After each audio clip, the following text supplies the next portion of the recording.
Ahmedabad corporation પર વિપક્ષે ભારે આક્ષેપો કર્યા, જેમાં એએમસીના 1326 કરોડ રૂપિયાની લોન અને ખોટા આંકડાઓ દર્શાવવાના આરોપો લગાવ્યા છે।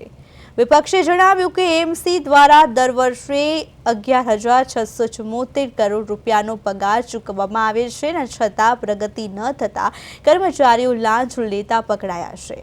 સાબરમતી રિવરફ્રન્ટ પ્રોજેક્ટ પર પણ વિવાદ ઊભો થયો છે, જેમાં 2,378 કરોડ રૂપિયાનો ખર્ચ છતાં માત્ર 131 કરોડની આવક થઈ છે। આમ એએમસી પર 2,081 કરોડ રૂપિયાની લોન આપવામાં આવી। રોડ અને બ્રિજ પ્રોજેક્ટ માટેના ખર્ચ અને ખોટા આંકડા પણ વિપક્ષના આક્ષેપોનો હિસ્સો છે।